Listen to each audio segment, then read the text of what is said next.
is 30 degrees, a ray is incident onto one of the faces perpendicular to it. So we have a ray which is incidented at one of the faces. These are the faces are A, B, C. The refracting planes are AC and AB. And a ray is incident at one of them, perpendicularly to it. So 90, the incident ray is perpendicularly to one of the planes. Then find the angle of deviation between the incident ray and the ray that leaves the prism. A ray that leaves the prism has a name, emergent ray. Okay, emergent ray. So we are to determine the angle of deviation. Now we all know that, please, when the ray incidents on the plane perpendicularly, what is the angle of incidence? What is the angle of incidence I? Yes. What will be the angle of incidence I? Akuya.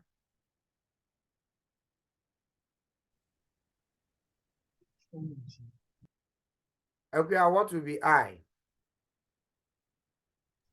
0 degrees. Akuya, why will it be 0? Why will it be 0? 0 please, because it's incident along the normal. Good.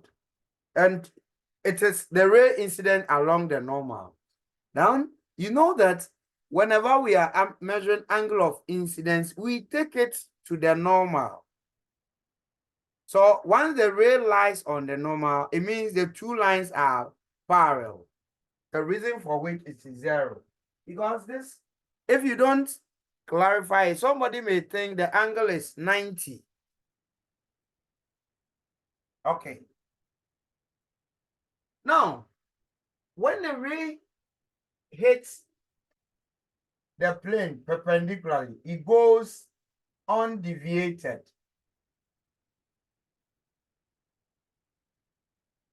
So it is going undeviated. Why? Because it is traveling perpendicularly to this. Now, when it hits CB, when you draw a normal to this surface, CB,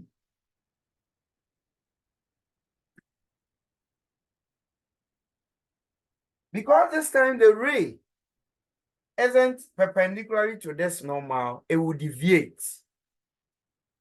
It will deviate. And how will the deviation be like? Will it deviate away from the normal or towards the normal? Don't you are? Will it deviate towards the normal or away from the normal? Sir, please, towards the normal. Oh, don't you are? Open your eyes. The ray is coming out of denser medium. Stay away from the normal. Good. So away from the normal. From glass to air. So this becomes the emergent ray.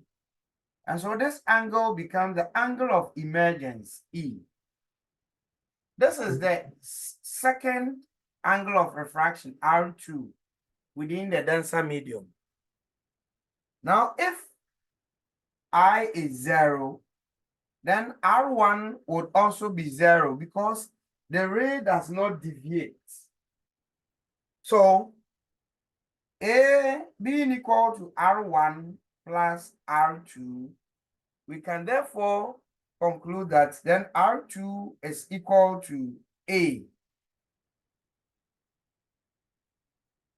Because R1 is 0. We are to find the deviation between the incident ray and the ray coming out of the prism.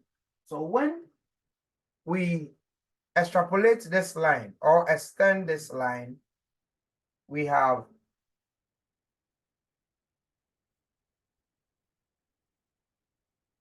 this. So this then will become the angle between the ray, the incident ray, and the ray emerging out of the prism. This angle, this becomes the deviation. Okay, that angle becomes the deviation. But look at something. It means that when you watch closely, emergent ray E is equal to the deviation between the incident and then the ray emerging out of it plus R2. Meaning, if we determine E, because we know R2, we can easily find this. The deviation is equal to E minus R2. So how then do we determine the angle of emergence? I guess we were given the refractive index of the prism 1.5. The absolute refractive index of the prism is 1.5. Now, I told you that the ray can be taken in this direction or in the opposite direction. If you are going by absolute refractive index, then this will be equal to sine of E, angle of emergence. That's when we reverse the path of the ray, over sine of the angle of refraction. So that will be R2. Okay, at refraction at this boundary. The other way out is that if we want to take from glass to air, then this will be the reverse refractive index. So 1 on n is equal to sine of R2 over sine of E. And both must give us the same results. Okay, so if we take this, we have 1.5 is equal to sine E over sine of R2. R2 is 30. Therefore, if R2 is 30, then sine of E would be equal to 1.5 times sine 30. Sine 30 is 0.5. So E is equal to the sine inverse of 1.5 times 0.5. Please calculate it for me. What's the sine inverse of this within the brackets?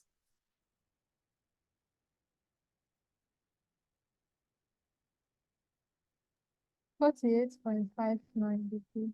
Come again. 48.59 degrees. 58.59. 48. Yes, please. Johnny, speak up next time. So if we want to go by this, then that also becomes 1 on 1.5. 1 on 1.5 is equal to sine of R2. R2 is 30 over sine E. And when we make sine E the subject, we have 1.5 times sine 30, which is 0.5. It brings us to the same results as this. So whichever way we look at it, we'll arrive at the same results. Okay. I want to check attendance. Yes, sir. All right. So whichever way we look at it, we'll get the same results. So if E is this, then we can say that the angle of deviation between the incident ray and the ray coming out of the prism will be equal to 48.59 minus 30.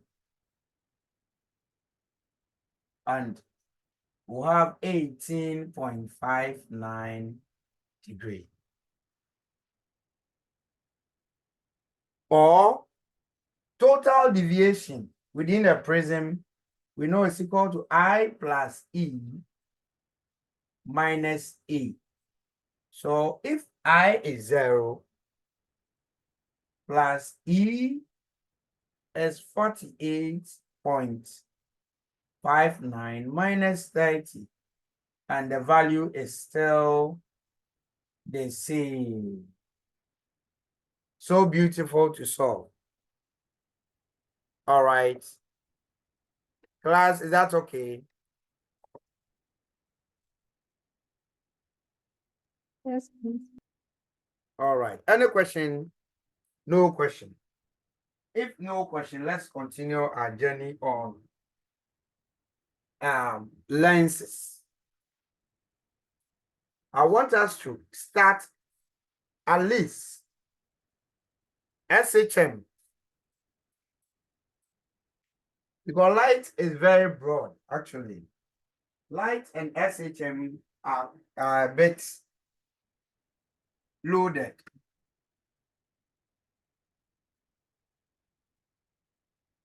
So when you understand the theory, honestly, the questions you will enjoy. You will enjoy. And I'll look for challenging questions for you so that you'll be going through it when you come to school on topics, areas you've done. So, and that would help you recap all that you've done. So, lenses. We have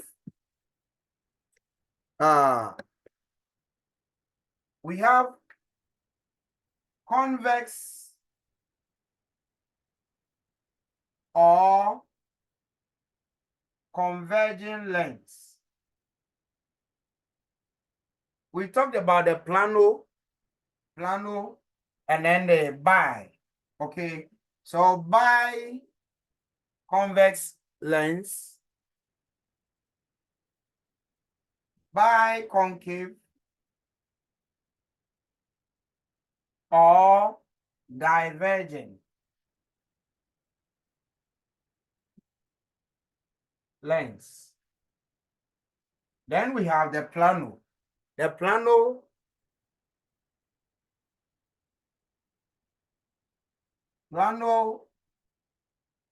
concave, convex, and plano concave. All the bi lenses have two refracting surfaces. So bi-convex, we have, it's like this. Bi-concave, it's like this. Then plano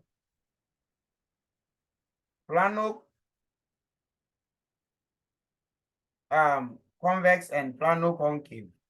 This is plano convex bi-concave. Then the plano convex, we have only one refracting surface. The other side is flat.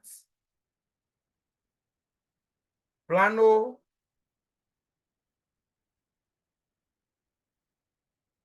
concave. That one side is flat, the other side curves within. Then we have the convex and concave meniscus. The meniscus one is shaped like the meniscus of water. The meniscus one is shaped like the meniscus of water and mercury. So, convex meniscus.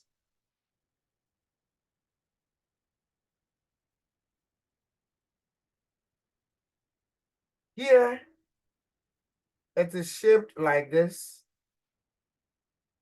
This is the refracting surface, but which is the outer side, but the inner side is shaped as the meniscus of water, or like meniscus of, I think, Mercury, half moon like something. Then concave meniscus.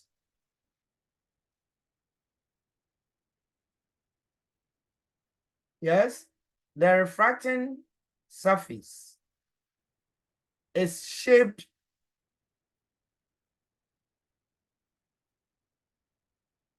so similar to this, but this time around, this becomes the refracting surface. Both are shaped like the meniscus of Mercury at the outer edges, but being concave or convex is determined by the refracting wire light incident shown by the arrow. Okay. What are the uses of lenses? Before we look at the uses, let's talk about why is the convex lens also known as convergent? Why is the concave lens also known as divergent?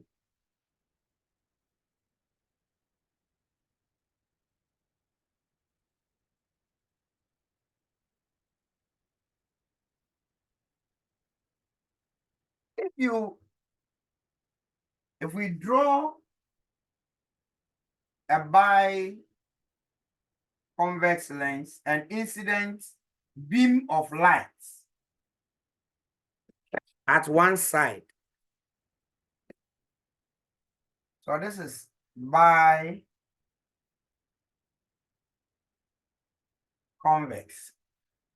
When you incident beam of light at one side, at one end of the refracting plane.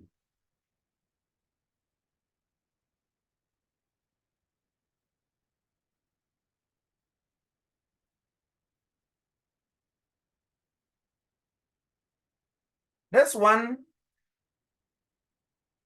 is such that it has the ability to converge all refracted rays. So all rays that emerge from the prism are all refracted. Well, they are refracted in such a way that they are brought to a common point.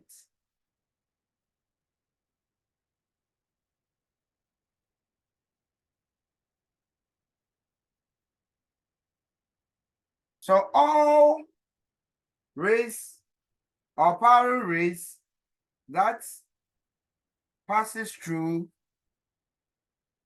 the prism after refraction are converged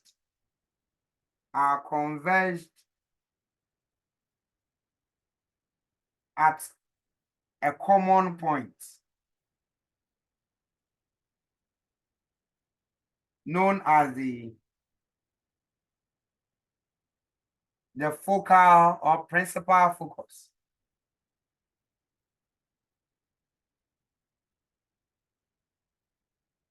F. So because parallel beam of light or rays are all converged after refraction, the reason for which this is known as converging lens. This is the reason why convex lenses are also known as convergent. We also demonstrate it using one plano convex. For plano, don't forget that one side is flat. And if you have one side being flat, when parallel light hits this, it is like hitting it perpendicularly. So because it is hitting the interface perpendicularly, it goes undeviated. But when it is coming out of the medium, then because the point of incidence to this isn't perpendicularly, then it will deviate. But it will deviate in such a way that all refracted rays are converged at one point. Please, is that understood? Class, is it understood?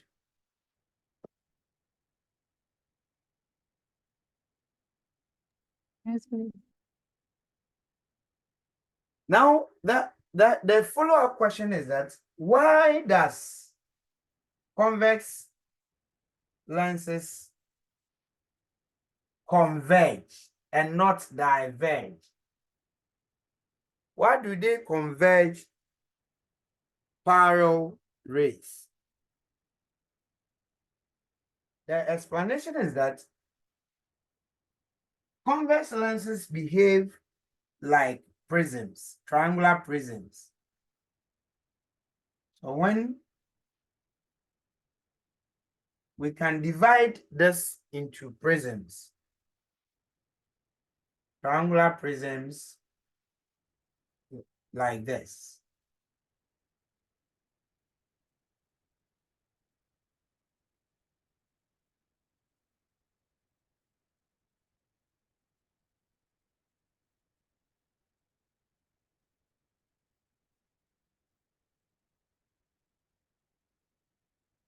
So the whole lens is being divided as little lenses.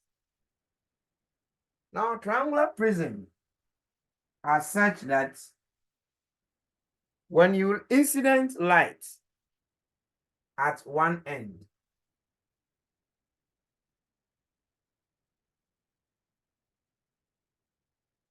the incident light after refraction always refracts or deviates towards the larger base. So if these are the sides, the base is the larger side of the triangle. In prisms, the deviation is always towards the base. It refracts always towards the base, the larger side. So when you incident light here,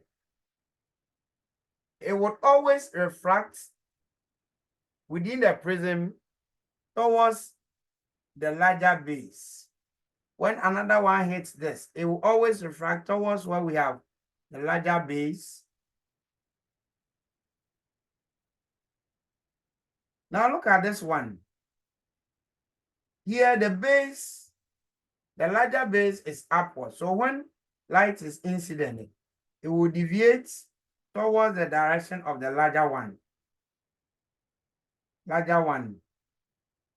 And so you realize that all the rays are being converged.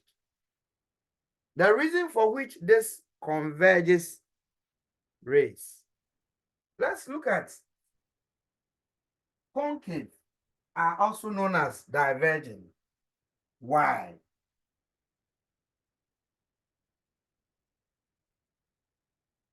This is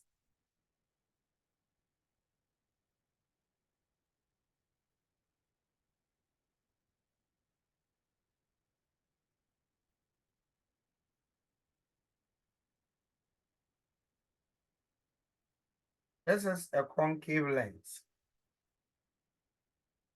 This is such that when you incident light, let's also divide this into smaller elementary parts.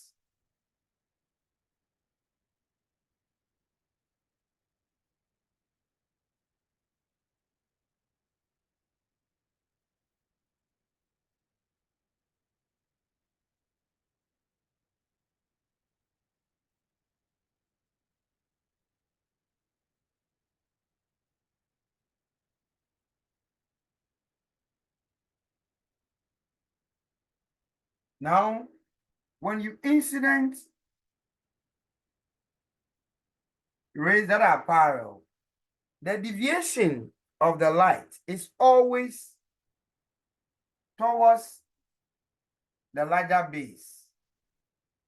Okay, this base is larger than this, so it will deviate to the direction of the larger base.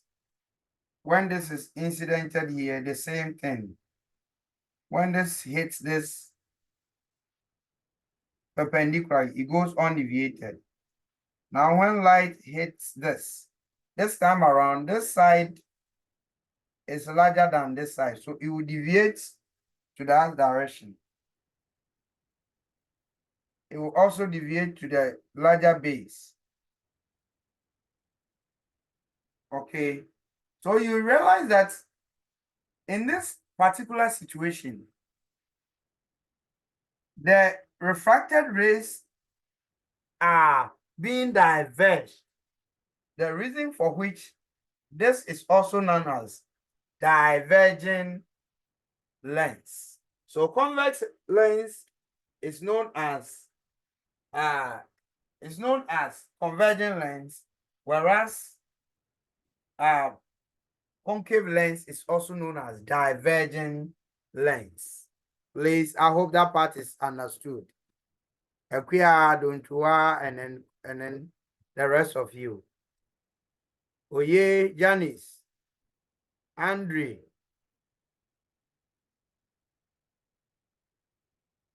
Okay, let's discuss uses of lenses. What do we use lenses for? Lenses are used in correcting eye defects. And Gehe, we are so much aware of the use of glasses. So it is used in correcting eye defects. It is used in optical instruments, such as microscopes, telescopes, then binoculars, and even magnifiers. Okay, so lenses actually have so much application in optical instruments, in correcting eye defects, and so much, and so on and so forth. So these are some of the uses of lenses. You can read and then get more information on the uses too. Please, is there any other question? If you have any question pertaining to what we've done. All right. Quickly, let's look at parts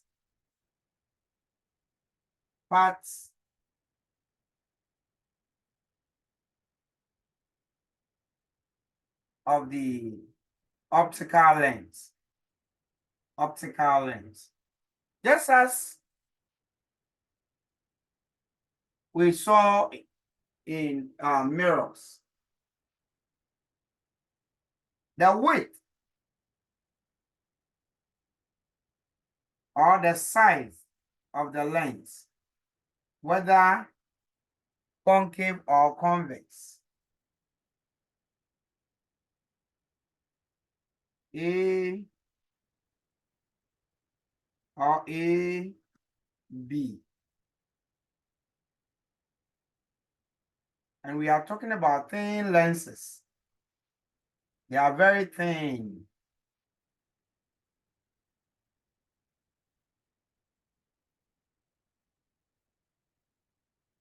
This is known as the aperture. So AB is the aperture of the lens.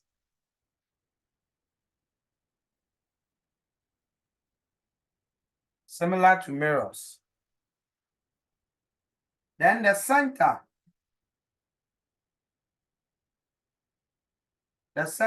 C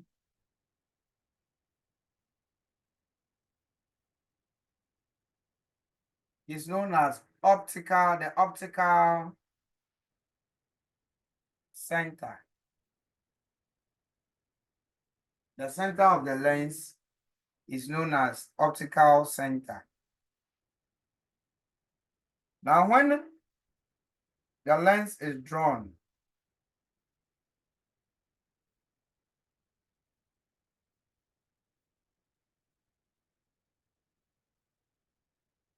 here's the center. An imaginary line which divides the lens into two equal parts.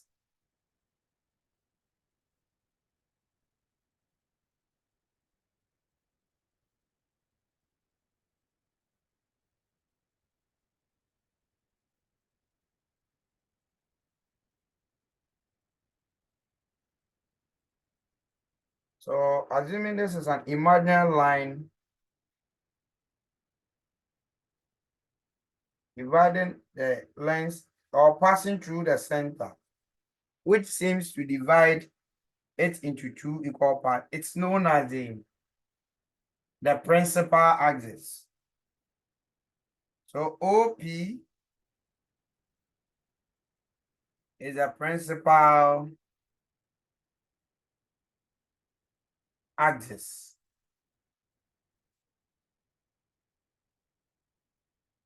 Okay. Then let's use biconvex alone for our analysis. When we finish, we use when paraaxial rays, and paraaxial rays are rays that are parallel and close to the principal axis. So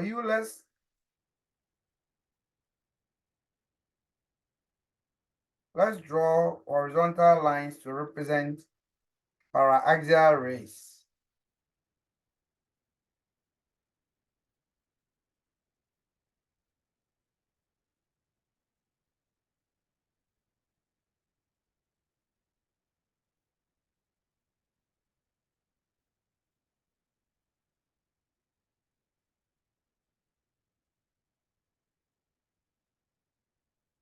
Okay, now we have biconvex. So the rays can be drawn to be coming from left or right.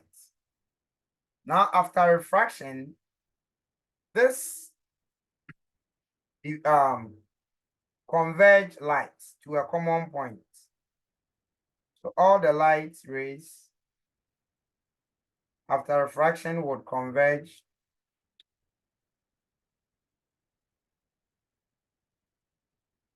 this one, two,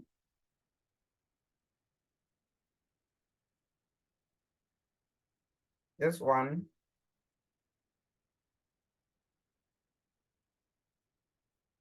and this one. They are all converging here. This point where rays that travel parallel and close to the principal axis converge after refraction is known as the principal focus or the focal point. So the focal point or principal focus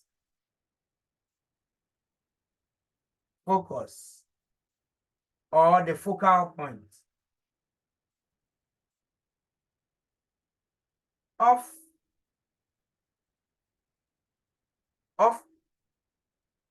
a convex lens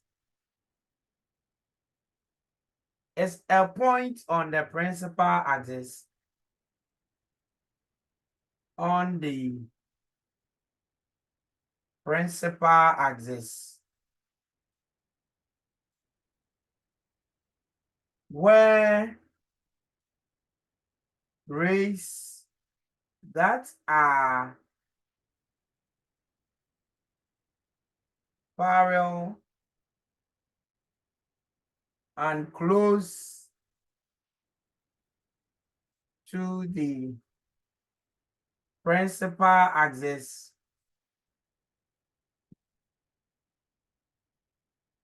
converge, or sometimes there is a use of the adjective actually converge,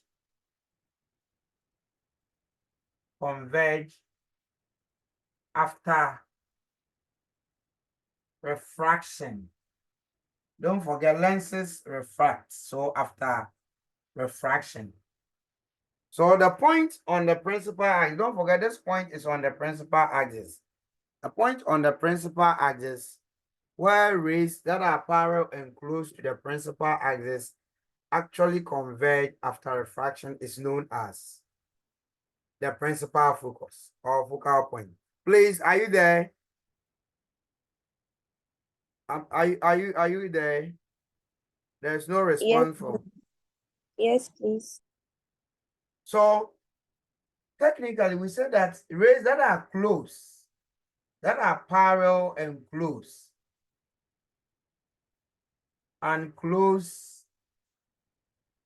to the principal axis are known as paraaxial rays. So the word paraaxial rays refers to ray of light that is so close and parallel to, or parallel and close to the principal axis. Okay. Then if we look at concave,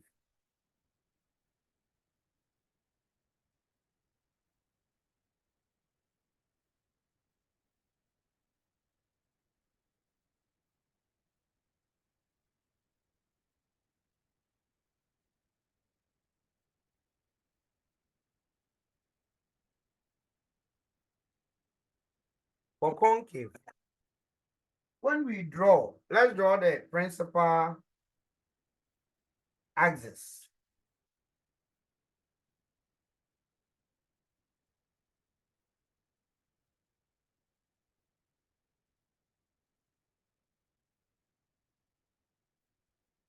This one, let's draw paraaxial rays to this.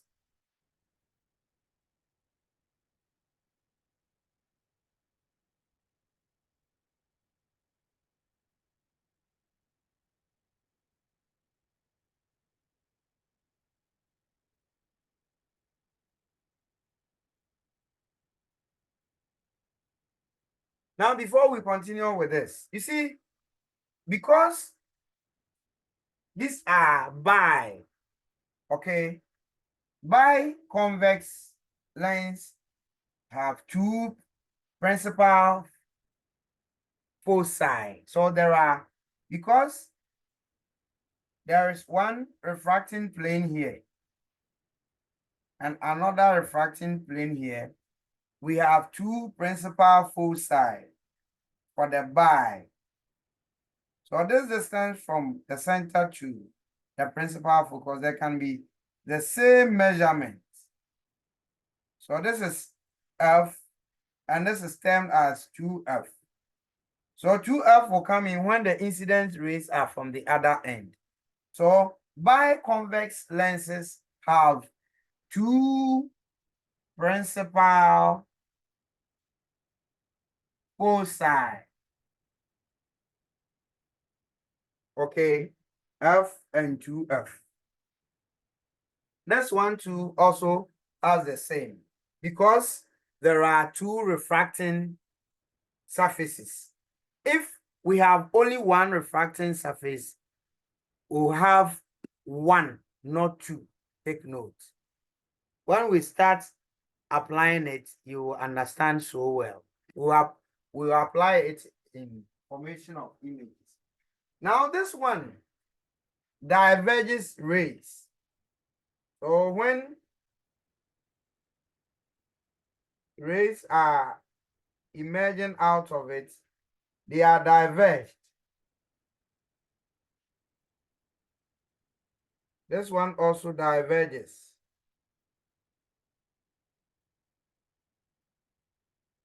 It should be picked from when it is coming. So the moment refraction occurs at the boundaries, so the deviation occurs at the boundary between air and then the glass. This one hits it perpendicularly, so there will be no deviation. Then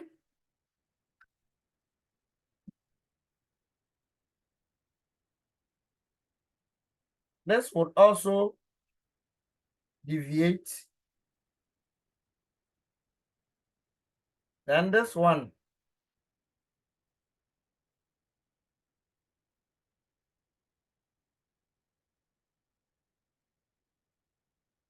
So these are the refracted rays.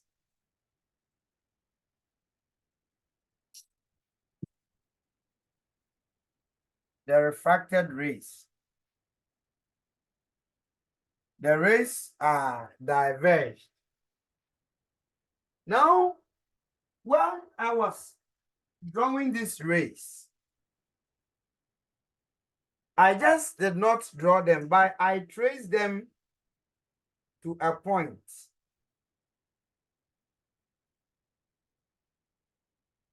So I trace this to this point.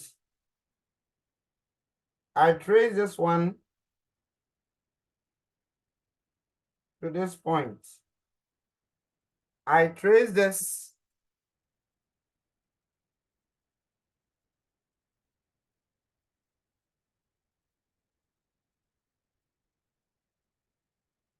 to this point. Then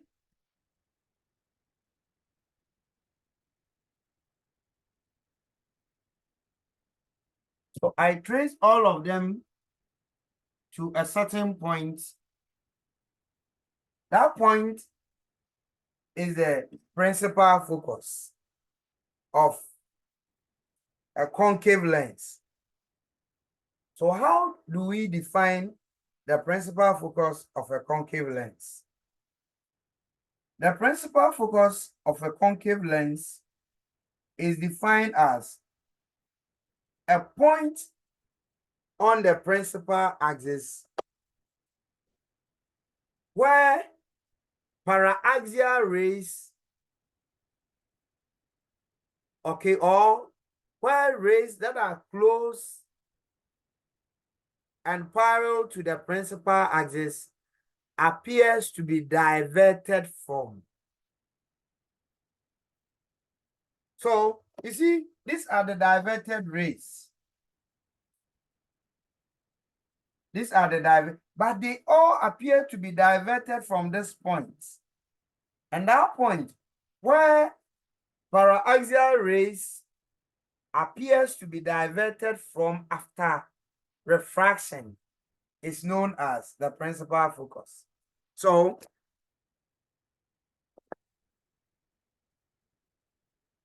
a point on the principal axis where paraxial rays appears to be diverted from after refraction is the principal focus, is the principal focus or the focal point of a diverging, or instead of diverging, concave lens. Now, because for convex lens, this actually happens. Parallel rays are conveyed. The reason for which we could use this to burn paper, use the hand lens to burn paper, because when you direct it to the path of the sun, all rays coming from the sun are converged at a point. So the the temperature at that point increases. The reason for which it can easily set fire. Okay. So for convex lenses, the focal point is actually real. It happens. But this one, the diverted rays appear to be diverted from this point. So the principal focus of this is virtual, similar to the mirrors. Class, are we okay? Class, are we fine? Yes, please. All right. Then let's look at the other point. Center of curvature. Center of curvature. Let me just draw one. I think it's similar to what we saw for mirrors. So let's, I think, go through it quickly.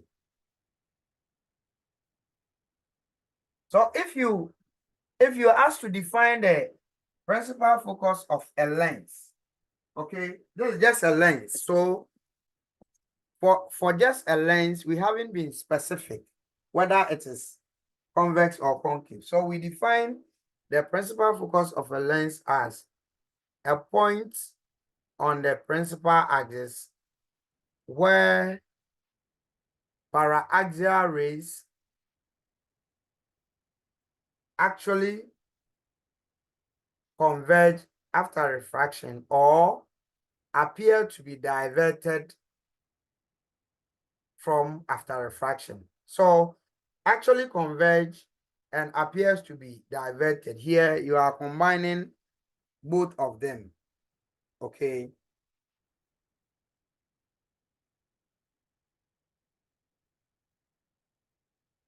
So because this is bi, there are two principal foci, 2F.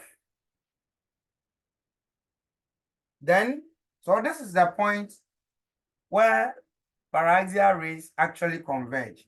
Then we have another point on the principal axis.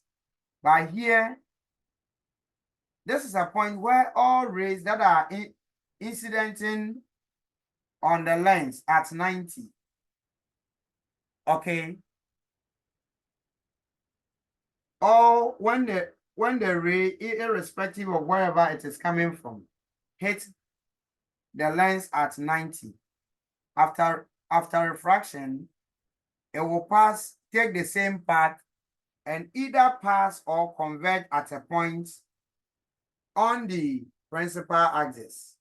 So here I'm demonstrating whether the ray is coming from this side, hitting, or from this side. So long as the ray hits the lens at 90, it will incident, reflect along the same path, and will either pass through this point or converge at this point. But the condition is that the ray must hit the lens at 90. At 90.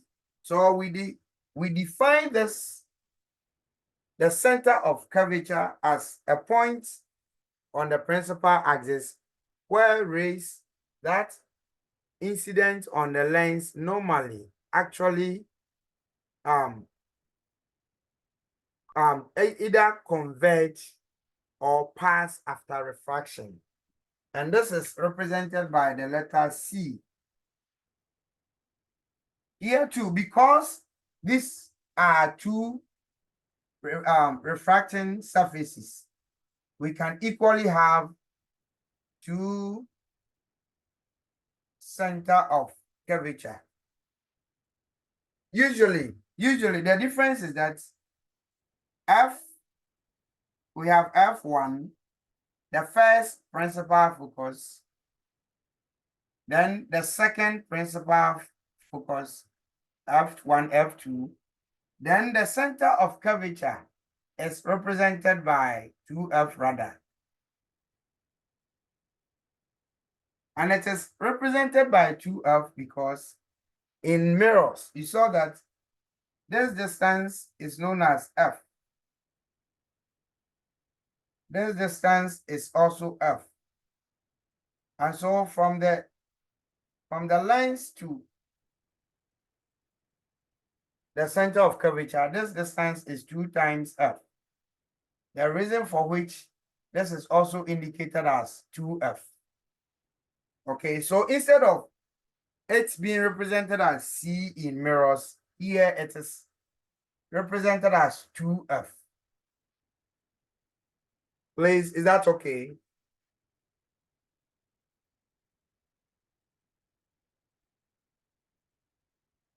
We also have the same thing for this one. Okay, but here it is virtual. It doesn't actually exist. It appears when rays hits. So we have F here, F1, we have F2, 2F, 2F. But all these are virtual. For concave lens, these are virtual. Okay. Please, is that okay? Is that okay? Yes. The distance from the center, optical center to the principal focal length, this is also the radius of curvature. Okay, the same terms as we saw in mirror. So let's quickly look at formation of images in lenses. Formation of images in lenses.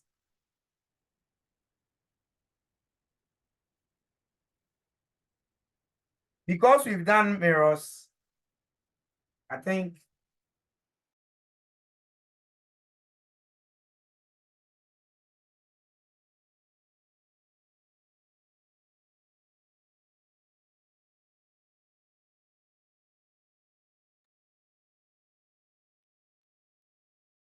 okay, so formation of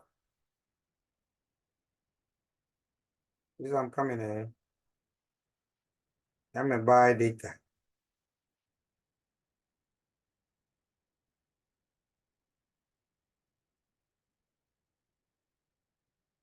Formation of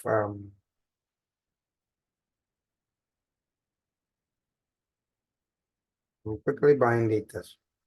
Formation of images in lenses, and we'll pick it one at a time for each one of them. So for formation of images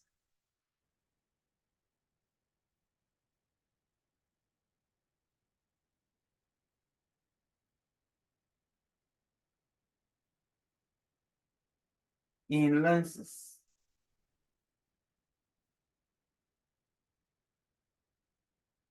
this also comes with some rules. It comes with rules as we saw in mirrors. The first rule is that for lenses, in fact, concave lens can easily be represented by this.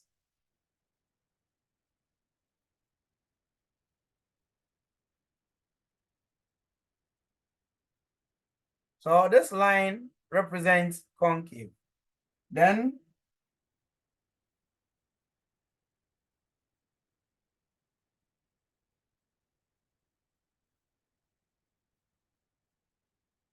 this symbol also represents concave. This is convex concave.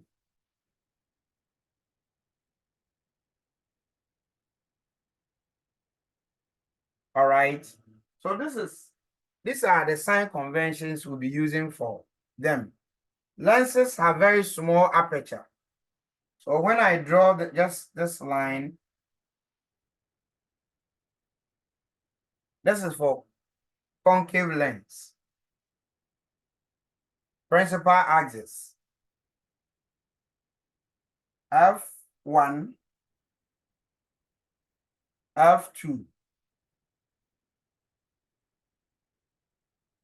This distance is the same as this distance. So 2F, another 2F. Now, a ray which is parallel and close to the principal axis after refraction must pass through this, the principal focus. So this is the first rule. The second rule is that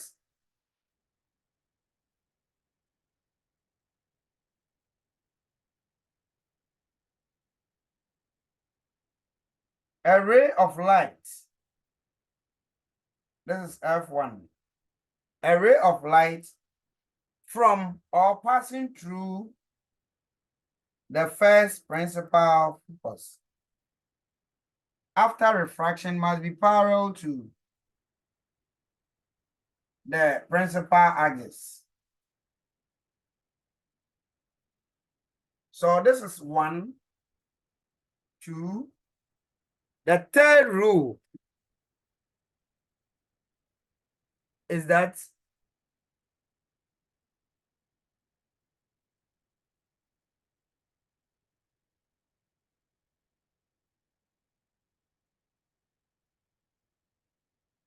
a ray of light hitting the center of the pole, the optical center, C, goes undeviated. So when the ray hits this, it goes undeviated. These are the 3 rules we'll be using for formation of image in lenses. The same rules for concave.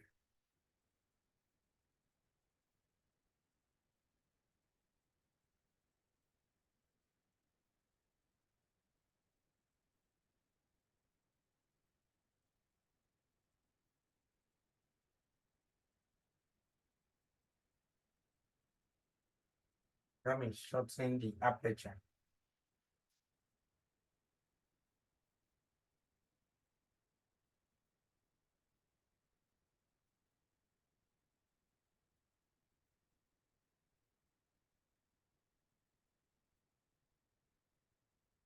F2, F1,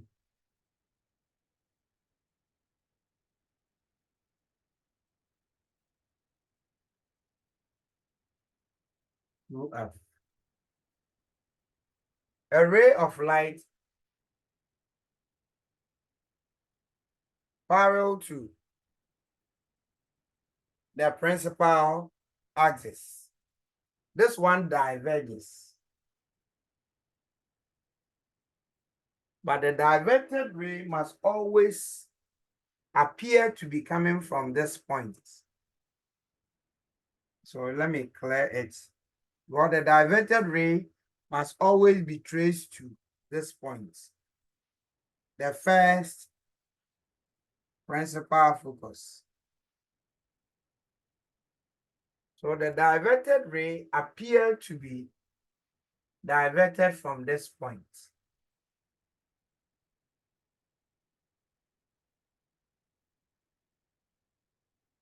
Must appear to be diverted from this point.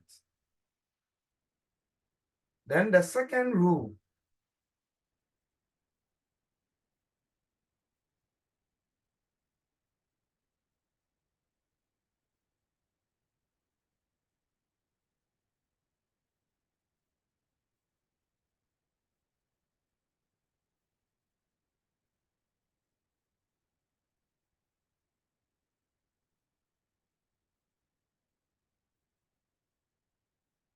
a ray of light, so Assuming we have, okay, let me represent this with two parallel rays. F1. Assuming we have two parallel rays. So when this hits this, it will be deviated, but the deviated ray must always appear to be diverted or deviated from this point. So we are always tracing this.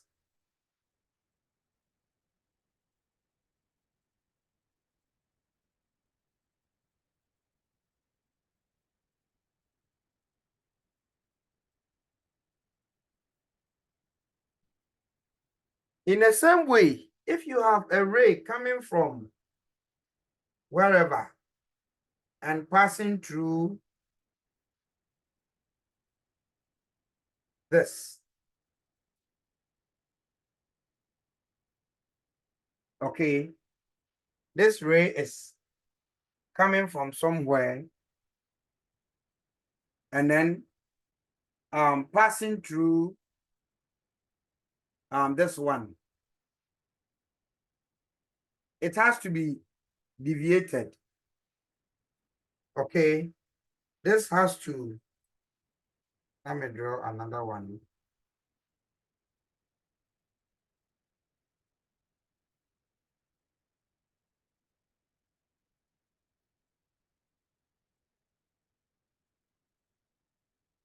So these two rays coming from a far source after refraction must be parallel to the principal axis.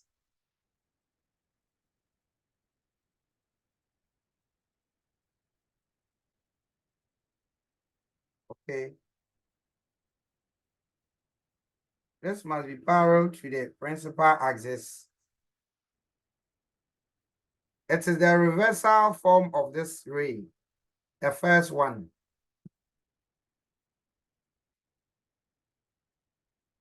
This rule is the reverse form of this one. When the ray is parallel to the principal axis, after refraction, it has to be diverged, and the diverted ray must appear to be coming from this point, the principal focus. Now, if the ray is also coming from somewhere and then passing through the principal focus, after refraction, it must travel parallel to the principal axis. So this is the reverse form of this one. And the other rule is that when the ray hits the optical center, it goes undeviated, similar to the third one. And then the ancillary rule is the ray passing through the center of curvature goes undeviated. So let's straight away apply these rules for image formation in lenses. And we'll start with the converging lens or the convex lens. Please, any question? Do you have any question to ask before we apply the rules in solving problems? Is there any question? Okay, so let's begin with convergent lens. Formation of images in convergent lens. As for the divergent lens, it's simple. It's one way. We'll just draw one or two and we are good to go.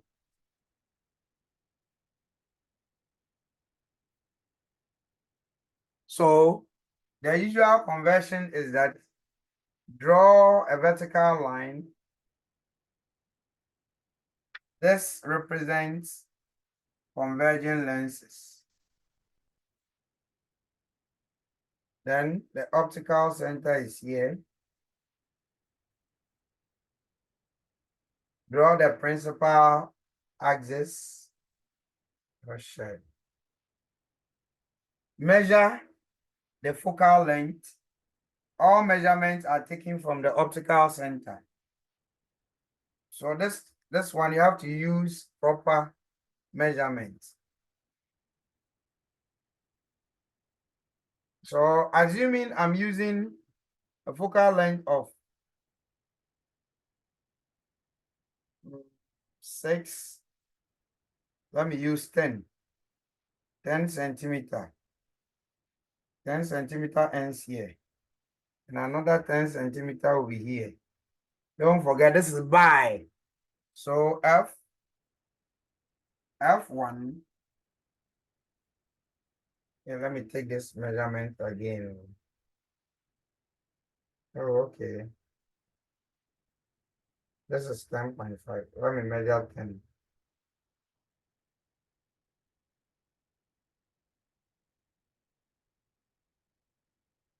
So F1, F2.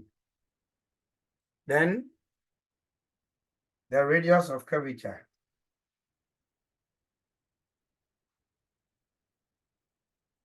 When you are doing this, I think measure both straight away.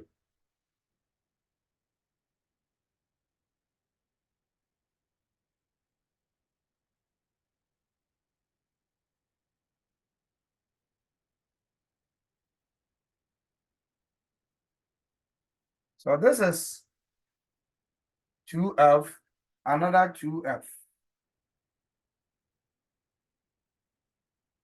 Okay, so place the objects just as we saw for mirrors. Place the object at different locations and use ray diagram. Okay, so let's begin from object placed behind C. When object is placed behind C,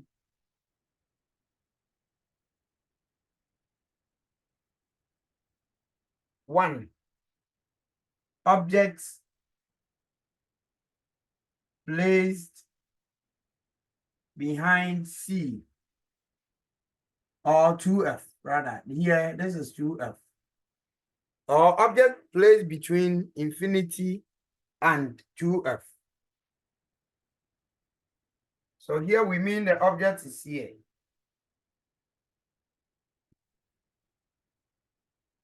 So we are using ray diagrams to describe the nature of the image form. The rules.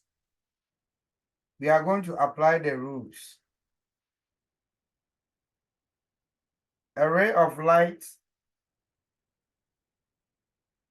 parallel to the principal axis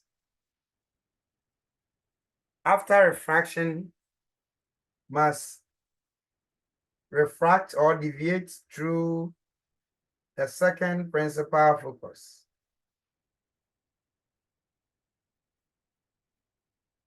So I've applied rule 1. Then a ray of light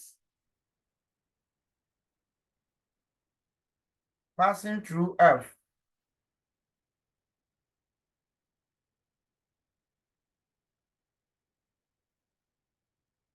after refraction must be parallel to the principal axis.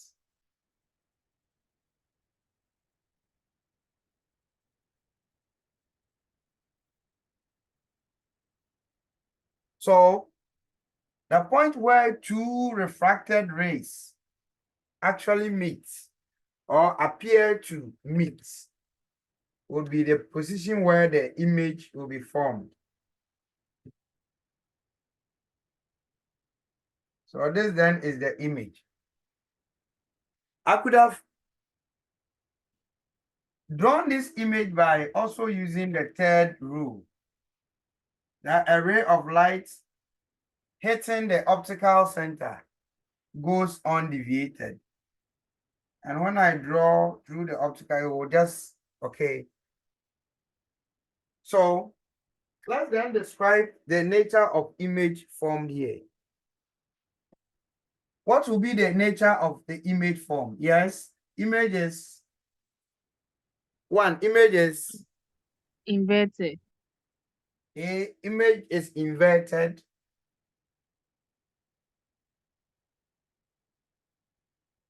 B, image is Smaller than the object. and use the technical word to describe that. Which word do we use to describe when it is taller than the object? Which appropriate word? Diminished. Pardon? Diminished. So image is diminished.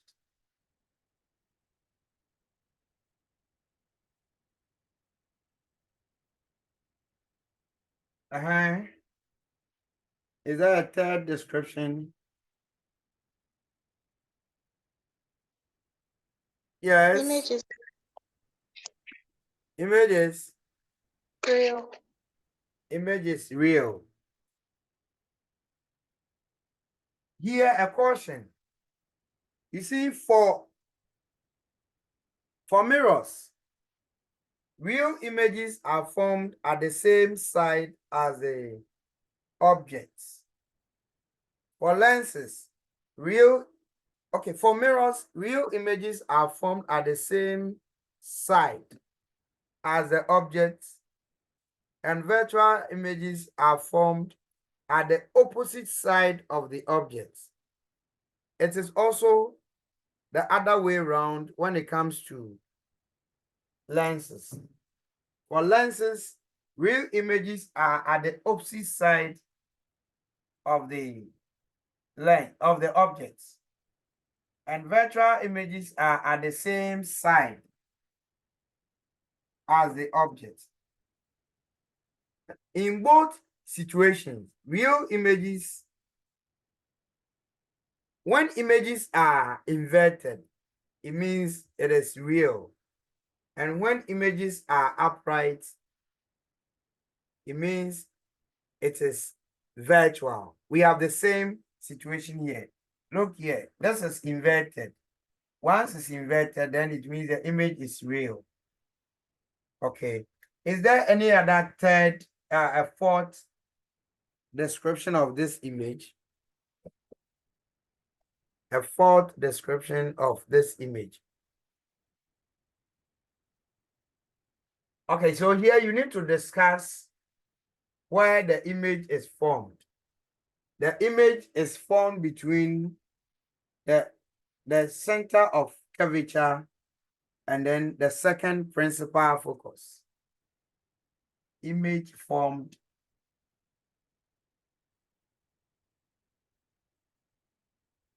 between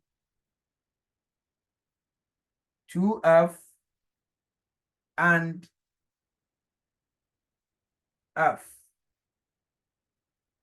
Okay, your assignment is that 2, place the object at 2F.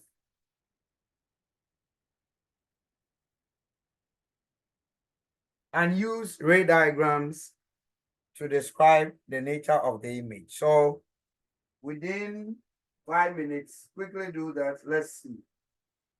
Place the object at 2F and use ray diagrams and the rule to describe the nature of the image formed. When you finish, we discuss. So Adwa is here, Kuya is here, Hendrix, Dojua, Andre is here, Janice, Josephine, and Oye. Ishra is gone. All right. So just 5 minutes, please. It's 8:43. Start work.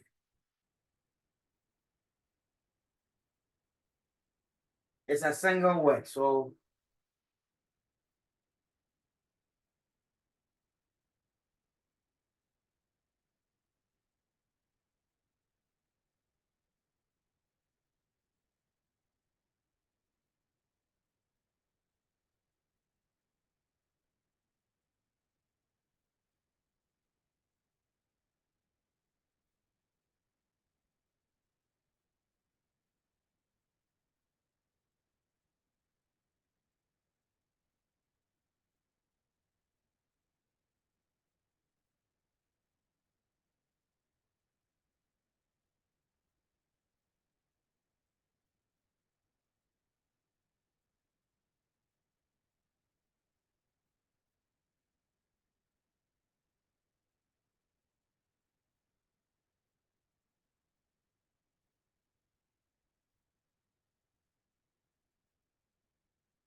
3 minutes.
Are we through?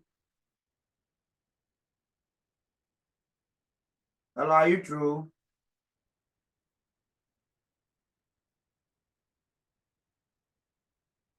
Hello? Yes, please.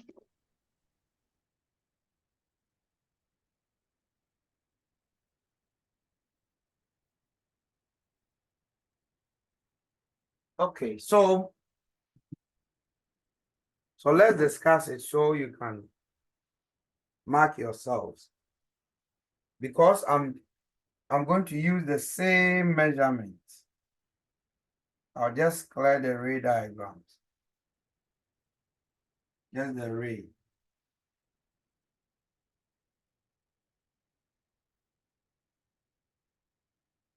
Because I'm going to use the same measurement as I have. But this time it is just the position of the object that changes. So the object is at 2F.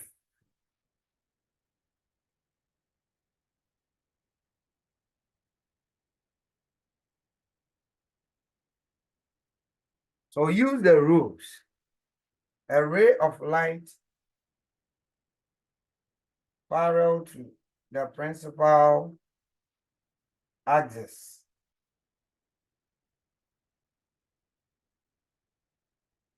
after refraction must pass through the second refracted ray. That must pass through the second principal focus.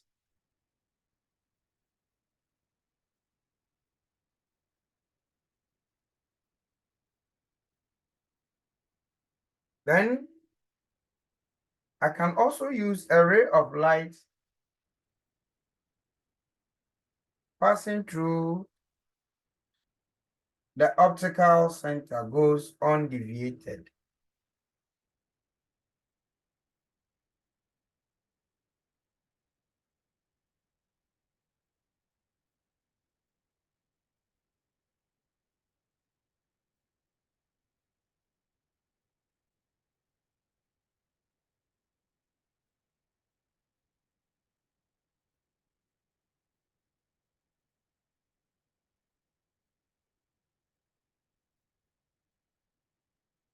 So here, yes, the image is real.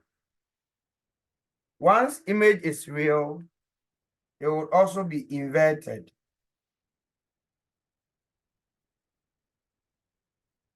Image is placed at 2F. So at 2F, and image size must be equal to object size. So image size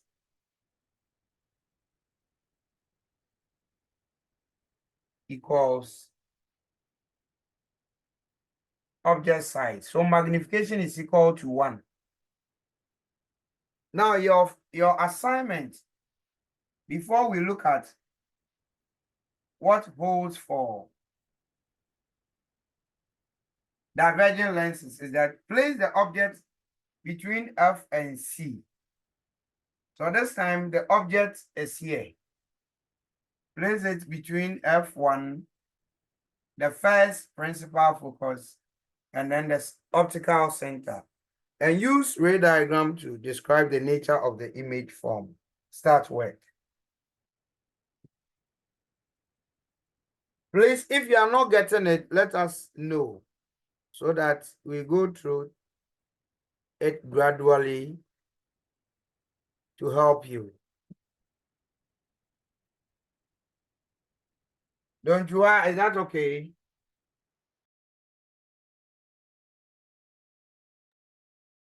So the instruction is to place the objects between the optical center and then F1. The network isn't so stable.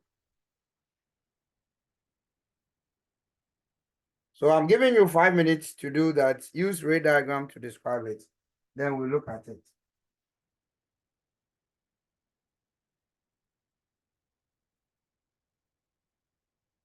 The precaution is that when doing